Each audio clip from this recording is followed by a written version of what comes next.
متمنی ہو کہ میں مدینہ پاک کی گلی کو چوموں، بوسہ دوں، تو وہاں چلو آپ پہنچیں یا نہ پہنچے، قرآن کریم کو بوسہ دیں آپ، اور یہ حضور کے دل کے ساتھ تعلق رکھنے والی چیز ہے۔ اس کو دیکھنا عبادت، اس کا ادب کرنا،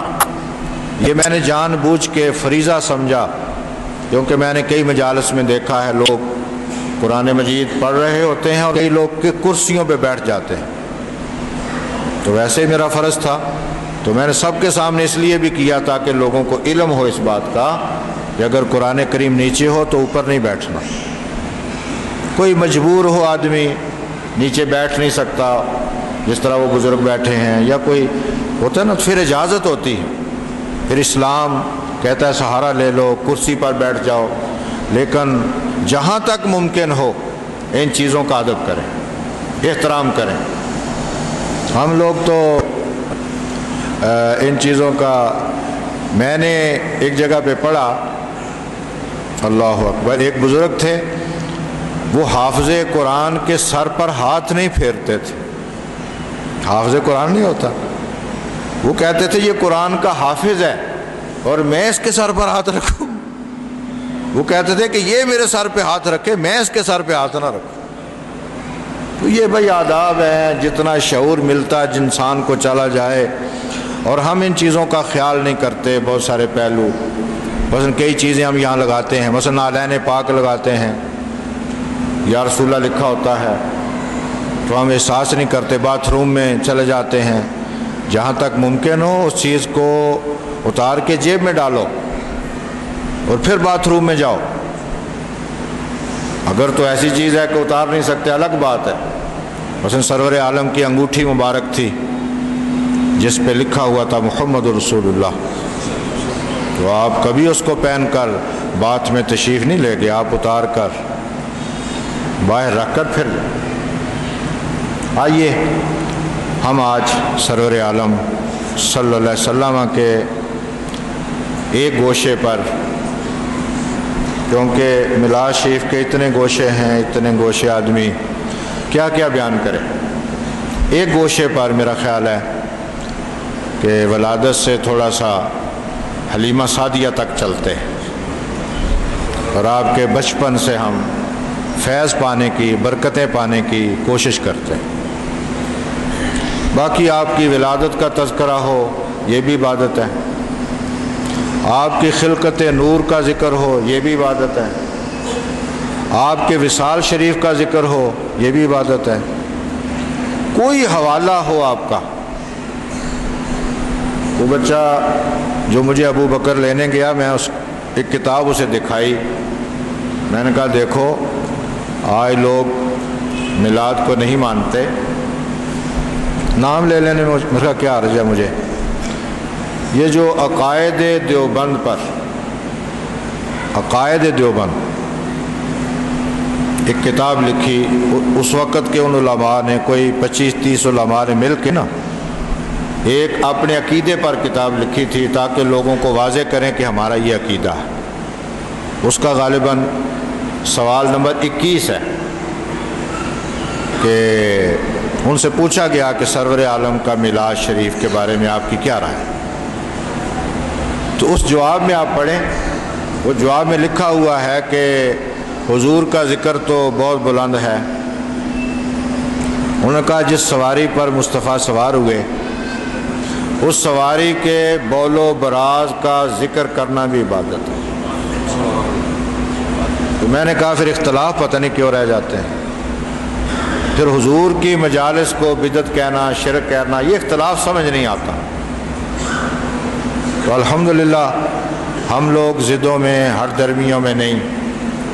ہم تو یہ سمجھتے ہیں کہ حضور کا ذکر کسی حوالے سے بھی امت کو نصیب ہو جائے، یہ سراپا عبادت ہے، یہ سراپا ایمان ہے۔ خوشی کے طریقہ کار میں آپ اختلاف کر سکتے ہیں، لیکن حضور کی آمد پر خوشی یہ ہمارے ایمان کا تقاضا ہے، اس کے بغیر ایمان مکمل کیا ایمان ہو ہی نہیں سکتا، کیونکہ سرور عالم کی ولادت ہے، آپ کی تشریف آوری ہے، تو اس پر الحمدللہ سینکڑوں بیسیوں کتابیں موجود ہیں، میں آپ کو لے چلتا ہوں اس گھر میں، تصور کیجئے، اور ہم چلتے ہیں مولد النبی۔ مولد النبی وہ مکان ہے، وہ رہائش ہے جہاں میرے اور آپ کے کریم آقا کی ولادت ہوئی۔ یہ مکہ شریف میں ہے، لائبریری کی صورت میں آج بھی موجود ہے۔ سابقہ ادوار میں کچھ حکومتوں نے اسے مٹا دیا، ختم کر دیا تھا۔ پھر ایک مکہ شریف کے میر آئے، انہوں نے وقت کی حکومت کو سمجھایا کہ یہ تاریخی چیز ہے، تو اس کو اب لائبریری کی صورت میں وہ محفوظ ہے۔ 2 منزلہ عمارت ہے۔ اگر آپ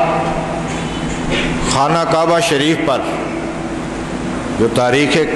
کعبہ پر کتابیں ہیں، ان کا اگر آپ مطالعہ کریں تو ان سب میں یہ لکھا ہوا ہے کہ حضرت آدم سے لے کر حضور تک آؤ، جس نے بھی خانہ کعبہ تعمیر کیا اس نے خانہ کعبہ کا جو دروازہ ہے وہ سرور عالم کے گھر کی طرف ہی رکھا۔ دوسرے لفظوں میں یہ بیان کر دوں، وہ کہتے ہیں کعبہ نے بھی حضور کے گھر کی طرف پشت نہیں کی، کعبہ نے بھی حضور کے گھر کی طرف پشت نہیں کی، کیونکہ کعبہ بنا اور اللہ کے حکم پر بنا۔ حضرت آدم نے بھی جو بھی تعمیر کی، سیدنا ابراہیم نے اس کی مکمل تعمیر کی، تو رب کریم نے حکم دیا کہ اس کا جو دروازہ ہے وہ مصطفیٰ کے گھر کی طرف رکھا جائے، یعنی کعبے کی پشت نہیں ہونی چاہیے حضور کے گھر کی طرف۔ بلکہ آج بھی اگر آپ نے وہ گھر نہیں دیکھا، خانہ کعبہ کے دروازے کی سیدھ میں چلا جائیں، پہلا گھر جو آئے گا وہ مصطفیٰ کا گھر ہو، سیدھا۔ یعنی آپ خانہ کا وہاں جا کے کھڑے ہو نا، وہ درمیان میں عمارت آ گئی ہے، ورنہ آپ وہاں کھڑے ہوں،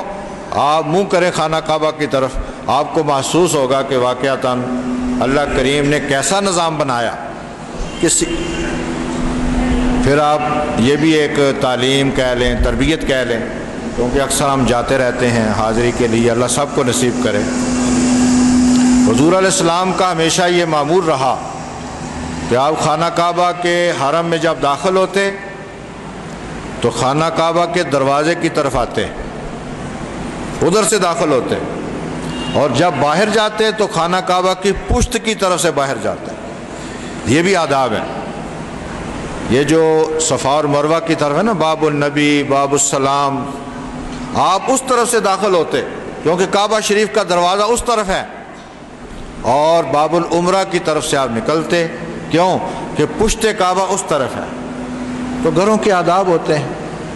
پھر آپ کبھی اس حوالے سے پڑھیں کہ اللہ کریم کا نظام دیکھو،